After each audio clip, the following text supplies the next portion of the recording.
नमस्कार, news 18 update देख रहे हैं आप। आपके साथ मैं हूं शिप्रा झा। बुलेटिन की शुरुआत करेंगे इस वक्त की बड़ी खबर के साथ और बड़ी खबर सोनपुर से है, जहां डीआरएम कार्यालय के पास पीएनबी शाखा से बाइक सवार अपराधियों ने करीब 12 लाख रुपए लूट लिए हैं। दहशत फैलाने के लिए अपराधियों ने ताबड़तोड़ फायरिंग की। होमगार्ड जवान महेश शाह की गोली लगने से मौत हो गई है। वहीं दूसरा जवान नरेश राय गंभीर रूप से घायल है, जिसे इलाज के लिए अस्पताल भेजा गया है।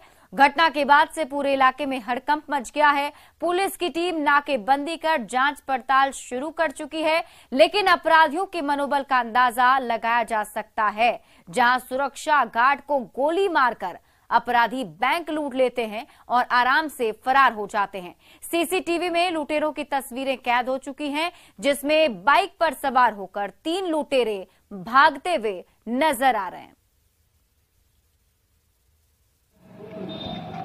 सड़क पर पड़े गोली के कारतूस देखकर सहज ही अंदाजा लगाया जा सकता है कि कितनी बड़ी वारदात जो है वो सोनपुर में हुई है। आप देख सकते हैं तस्वीरों में कि सोनपुर का पंजाब नेशनल बैंक है। ठीक डीआरएम ऑफिस के बगल में ये बैंक जो है पड़ता है और ये पूरा इलाका जो है वो काफ़ी पॉश और सुरक्षित माना जाता है। लेकिन आज जो घटना हुई है उस घटना ने पुलिस के तमाम दावे और सुरक्षा के जितने भी दावे किए जा रहे थे उस सब दावों को खोखला साबित कर दिया है। हम आपको बताएंगे, अंदर की तस्वीर दिखाते हैं कि किस तरह से 5 अपराधियों ने यहाँ कहर बरपाया है और होमगार्ड के दो जवान सुरक्षा में तैनात है बैंक में उन्हें गोली मारी है। गोली मारने के बाद जिसमें से एक जवान की मौत हो गई है। उसके बाद 12 लाख रुपए की राशि जो है वो लूट कर अपराधी फरार हो गए।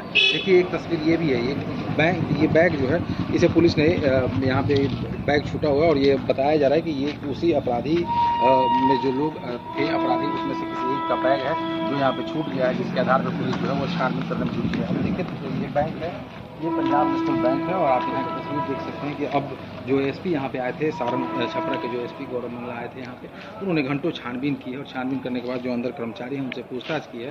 कर्मचारियों ने पूरी आपबीती बताई है और ये बताया है कि किस तरह से 5 की संख्या में अपराधी आए, हथियार के बल पर 12 लाख रुपए की लूट की और जब रोकने का प्रयास होमगार्ड जवान ने किया तो उन्हें गोली मार दी गई, जिसमें से एक जवान की मौत हो गई और दूसरे की हालत जो है वो काफ़ी चिंताजनक बनी हुई है। पीएमसीएच में उनका इलाज चल रहा है। बहरहाल आप समझ सकते हैं कि इतनी बड़ी वारदात जो है अपराधियों ने पुलिस को खुली चुनौती देते हुए दुस्साहस का परिचय दिया है और एक बड़ी वारदात को सोनपुर में अंजाम दिया है। ऐसे में देखना होगा कि सीसीटीवी फुटेज भी सामने आ गया है तो पुलिस कब तक जो है वो अपराधियों की पहचान कर पाती है और अपराधियों को गिरफ्तार कर पाती है। नहीं सर, हमारे केबिन में आके जब होमगार्ड ने डिफेंस किया, हम लोग टेबल के नीचे मेरे साथ नहीं हुआ, मेरे केबिन में आए, होमगार्ड ने उसको डिफेंस किया तो वो शूट कर दिया मुझे ब्रेन में और फिर जो हुआ हम लोग टेबल की है कि जैसे हम लोग अपने अपने वर्क कर रहे थे तो आया है 5 आदमी के और फायरिंग तो ऊपर हवाई फायरिंग किया और उसने गार्ड पकड़ने की कोशिश किया तो गार्ड को भी गोली मारा है और हमारे से मोबाइल छीन लिया, फिर मोबाइल फेंक के और कैश लेके। कितने आदमी थे? 5 आदमी को लगा। लगभग 10-12 लाख के आसपास की अमाउंट की लूट हुई है। इसमें 5 अपराधी शामिल थे। पुलिस सभी बिंदु पे जांच कर रही है। अपराधियों को चिन्हित करके आवश्यक कार्रवाई करने का प्रयास हम लोग कर रहे हैं। इसमें हमारे 2 होमगार्ड जवान जो यहाँ पर सुरक्षा के लिए तैनात थे, उनको इन अपराधियों ने गोली मारी है, जिनमें से एक की कंफर्म मृत्यु हो चुकी है। दूसरा सर कहाँ है? दूसरा अभी पीएमसीएच में इलाजरत है। सोनपुर में पीएनबी से अपराधियों ने 12 लाख रुपए लूट लिए और अपराधियों ने बैंक के 2 गार्ड को भी गोली मार दी, जिसमें एक की मौत हो गई है। वहीं एक की हालत गंभीर बताई जा रही है। बैंक में अभी क्या स्थिति बनी हुई है, इसका जायजा लिया न्यूज 18 संवाददाता प्रफुल्ल कुमार ने। बिहार में बेखौफ अपराधियों का तांडव जो है वो लगातार जारी है। कल अपराधियों ने दिन दहाड़े मोतिहारी में 40 लाख की लूट की और आज एक बड़ी वारदात को अपराधियों ने अंजाम दिया है। ये सोनपुर है और सोनपुर के पंजाब नेशनल बैंक में एक बड़ी वारदात जो है, बड़ी लूट की घटना को अंजाम दिया गया है। मैं आपको बता दूं कि ये इतनी बड़ी लूट की घटना है कि यहाँ जो दो होमगार्ड के जवान थे उन्हें गोली मारी गई है, जिसमें एक की मौत हो गई और एक जो है वो गंभीर रूप से घायल है। लूट का जो आंकड़ा है वो अभी जो यहाँ के बड़े पुलिस पदाधिकारी हैं वो यहाँ पहुंचे और वो लूट का आंकड़ा जो है वो बैंक कर्मियों के साथ मिलकर उसे पता लगाने का प्रयास किया जा रहा है। आप देखिए तस्वीर दिखाना चाहेंगे, देखिए ये होमगार्ड जवान की वो राइफल है, जो राइफल यहाँ पे छूटी है और खून का जो ये पूरा छींटा जो है वो पूरे बैंक परिसर में फैला हुआ है। आप अंदर की तस्वीर देख सकते हैं कि किस तरह से जो है वो कुर्सियाँ, ये दूसरे होमगार्ड जो जवान थे उनका जो राइफल है वो राइफल यहाँ पे पड़ा हुआ है और किस तरह से यहाँ पे अपराधियों ने जो है उत्पात मचाया है।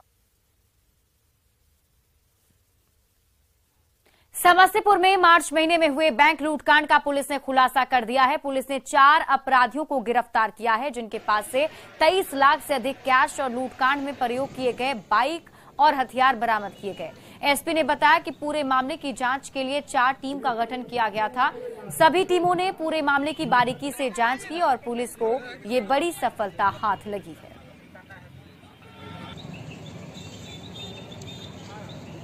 बैंक लूट की घटनाएं हुई थी। 1 मार्च को उजियारपुर थाना अंतर्गत बैंक लूटा गया था, दक्षिण बिहार ग्रामीण बैंक। उसके बाद 15 मार्च को हरपुर अलौथ दूसरी घरारी और फिर 24 मार्च को पूसा थाना अंतर्गत दक्षिण बिहार ग्रामीण बैंक की ही 3 शाखाओं पर लगातार बैंक लूट की घटनाएं हुई थी। हम लोगों ने आप लोगों को पहले ही ब्रीफ किया था। इस घटना में शुरू से ही हम लोगों को पता चल गया था कि एक ही गैंग कार्य कर रहा है, लेकिन उसका पहचान, उसका चिन्हित करने में कुछ समस्याओं का सामना करना पड़ रहा था, जिसकी वजह से इसके उद्भेदन में थोड़ा समय लगा। इस घटना का उद्भेदन हो गया है। अगली खबर कटिहार से है, जहां होमगार्ड बहाली के नाम पर भ्रष्टाचार के गंभीर आरोप के बाद परिणाम के प्रकाशन पर रोक लगा दी गई है और एक बार फिर 2 मई से 10 मई तक बहाली प्रक्रिया आयोजित करने की नोटिस निकाला गया है। लेकिन सवाल ये उठता है कि आखिर जो अभ्यर्थी मेहनत के बल पर सफल हुए थे, उनके भविष्य के साथ खिलवाड़ के लिए जिम्मेदार कौन है? न्यूज 18 के हाथ वो पत्र भी लगा है, जिसमें होमगार्ड की बहाली में ऊंची कूद की जो विधा है, उसमें बगैर भाग लिए पैसे के बल पर पैरवी वाले अभ्यर्थी ज्यादा नंबर प्राप्त किए हैं। होमगार्ड बहाली के नाम पर गड़बड़ झाला के इस बड़े खुलासे से खलबली मच गई है। आक्रोशित युवा प्रतिनिधियों से बात की संवाददाता सुब्रत ने। कटिहार में होमगार्ड बहाली के नाम पर एक बड़ा गड़बड़ झाला सामने आया है।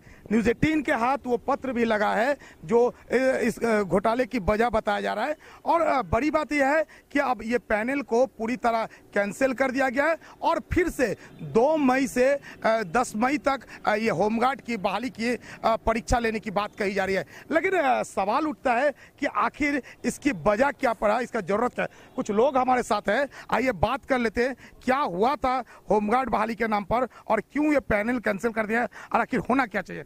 क्या हुआ था, क्या पता चला होमगार्ड बहाली के नाम पर? देखिए, हमें तो जो जानकारी है कि कटिहार में जो नौजवानों की बहाली होनी थी, उसमें कंप्लीट रूप से पैसे लेकर भ्रष्टाचार किया गया और बाद में आनन फानन में ना फंसे, इसके लिए जो है इस वैकेंसी को ही रद्द कर दिया गया। देखिए, ये कटिहार में बहुत बड़ा स्कैम हुआ है।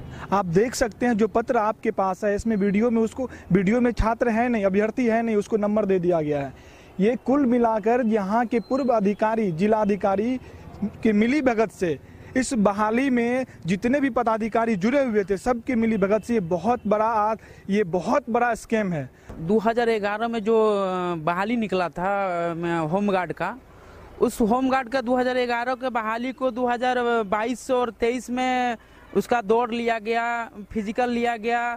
सारा प्रक्रिया पूरा करने के बाद उच्च अधिकारी के द्वारा पैसा का खेलाबला किया गया। एक बड़ा गड़बड़ झाला का मामला सामने आया है। एक चौंकाने वाली बात यह है, चर्चा यह है कि इस जो गबन का मामला है, इसमें सिर्फ सरकारी अधिकारी नहीं बल्कि कुछ सफेद पोस्ट भी पर्दे के पीछे है, जिनका नाम का खुलासा भी अब होने ही वाला है। इन लोगों के मिली भगत से ही कटिहार में होमगार्ड बहाली के नाम पर यह बड़ा गड़बड़ झाला हुआ है। सुब्रत, न्यूज 18 कटिहार। और इस मामला के सामने आने के बाद कई सारे सवाल उठ रहे हैं। न्यूज 18 भी सवाल पूछता है कि जो अभ्यर्थी पास हुए उनका क्या होगा, आखिर उनकी क्या गलती थी। सवाल ये भी बनता है कि भविष्य के साथ खिलवाड़ ना हो, इसका जिम्मेवार कौन होगा और भ्रष्टाचारियों पर कब कार्रवाई होगी। सवाल तो ये भी है कि भविष्य के साथ खिलवाड़ आखिर क्यों हो रहा है।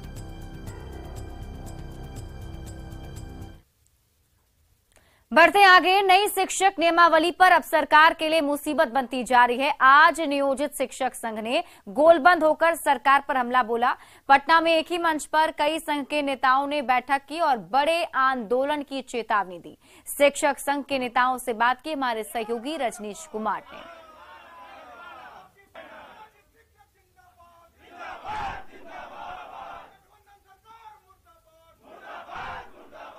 बिहार के नियोजित शिक्षक अब राज्य सरकार के खिलाफ आर पार की लड़ाई लड़ने के मूड में हैं और यही वजह है कि सभी शिक्षक अभी आपात बैठक में शामिल हुए हैं। इस वक्त आपको हम दिखा रहे हैं तस्वीर, राजधानी पटना में राज्य भर के सभी संघ के शिक्षक जो हैं एकजुट होकर बैठक कर रहे हैं और बैठक में हालांकि अभी नतीजा नहीं निकला है, लेकिन अब तक जो विभाजित संघ थे अब एक मंच पर जो है अब सरकार के खिलाफ आवाज उठाएंगे। जरा हम बात करते हैं किन मुद्दों को लेकर बैठक हुई है और बैठक का नतीजा कब तक निकलने वाला है।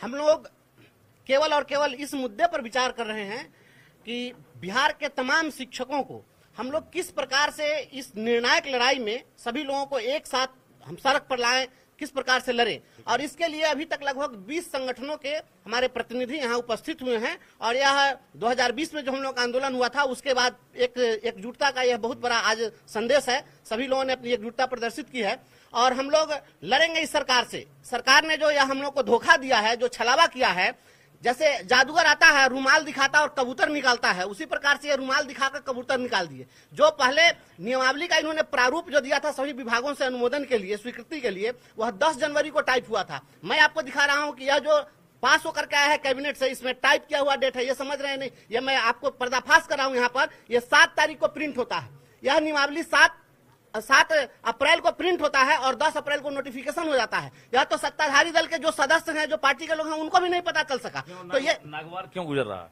नागवार इसलिए गुजर रहा है क्योंकि माननीय तेजस्वी यादव जी ने चुनाव के समय में यह कहा था कि हम प्रण पत्र जारी कर रहे हैं। उन्होंने प्रण किया था। प्रण का मतलब होता है कि प्राण चला जाए लेकिन बात जो है वो उल्टा नहीं होगा, उससे हम पीछे नहीं मुकरेंगे। लेकिन तेजस्वी यादव जी ने प्रण पत्र में कहा कि हम जो नियोजित शिक्षक हैं उनको हम राज्यकर्मी का दर्जा देंगे, समान काम का समान वेतन देंगे, पुरानी पेंशन देंगे। माननीय तेजस्वी जी क्या हुआ? नीतीश कुमार का सपना पूरा नहीं होने देंगे। महागठबंधन सरकार ने प्रण पत्र में जो घोषणा की है, समान काम समान वेतन, राज्यकर्मी का दर्जा तुरंत लागू करे, नहीं तो उनका नींद उड़ाने के लिए सभी शिक्षक संगठन एक मंच एक बैनर के नीचे आ गए। तो बड़ा धोखा। आज 3 साल से अभ्यर्थियों को आश्वासन दे रहे थे विपक्ष में रहते हुए तेजस्वी यादव जी, अभी उप मुख्यमंत्री बने हैं तो नीतीश कुमार के साथ पलटी मार गए। उनका हाय लगेगा, उस अभ्यर्थियों का श्राप लगेगा महागठबंधन सरकार को। अब मिट्टी में मिल जाएगा महागठबंधन सरकार। अभ्यर्थियों के साथ धोखा, नियोजित शिक्षकों के साथ धोखा,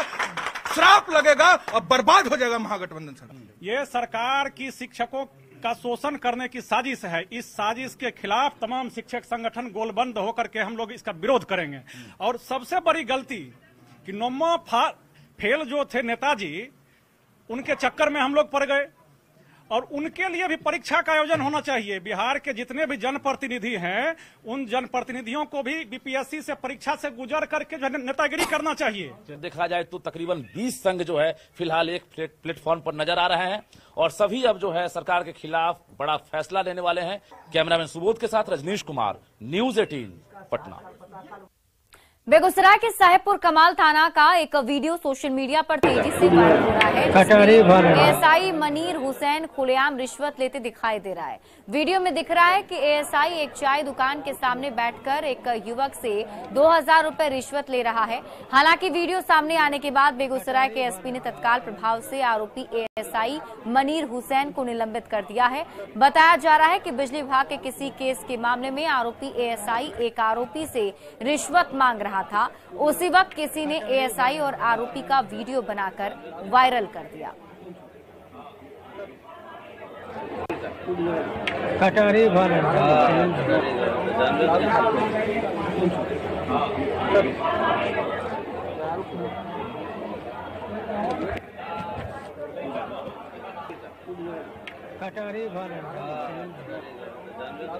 ये वीडियो हमारे संज्ञान में आया था, इसकी जांच कराई गई थी। जांच में यह पाया गया है कि साहपुर कमाल थाना का एक एएसआई है, उसका वीडियो है, एक बिजली का केस था, उसी के संबंधित में ये जो एएसआई है एक व्यक्ति से बात कर रहा है।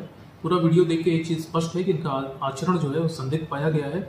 मेरे द्वारा इनको तत्काल प्रभाव से निलंबित करने का आदेश दे दिया गया है। इन पर जाँच के आदेश दिए गए हैं और जाँच पूरी करने के बाद जो कठोर से कठोर विधि सम्मत कार्रवाई हो सकती है वो इन पर। बेगूसराय से बड़ी खबर आपको बता दें, जहां चकिया के सिमरिया बिंद टोली में आग लगने से हड़कंप मच गया। खाना बनाने के दौरान ये आग लगी जो कई घरों को अपनी चपेट में ले ली। आग इतनी भयानक थी कि उसे बुझाने में लोगों के पसीने छूट गए। फायर ब्रिगेड की टीम मौके पर पहुंची और किसी तरीके से आग बुझाने की कोशिश की गई, जिसके बाद काफी हद तक आग पर कंट्रोल पाया गया है। तस्वीरें हम आपको उस वक्त दिखा रहे हैं जब देखिए किस तरीके से आग भड़क उठी थी और आग की लपटों को देख करके लोगों के बीच में भी अफरा तफरी का माहौल बन गया।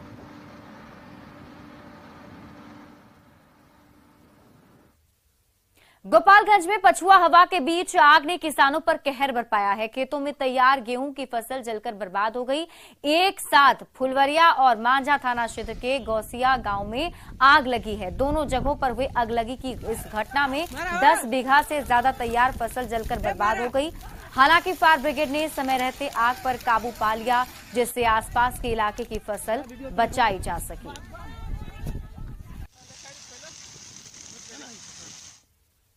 पछुआ हवा के कारण शहर शहर आग का तांडव देखने को मिल रहा है। आग के विकराल रूप ने कई घरों को राख कर दिया है और लोगों को घर से बेघर कर दिया है, तो वहीं किसान की मेहनत को भी खाक कर दिया। ये 5 तस्वीरें आपके टीवी स्क्रीन पर आपको दिखा रहे हैं। अलग अलग शहरों की तस्वीर है, लेकिन स्थिति हर जगह एक जैसी। आग से लोगों को परेशानी हुई है।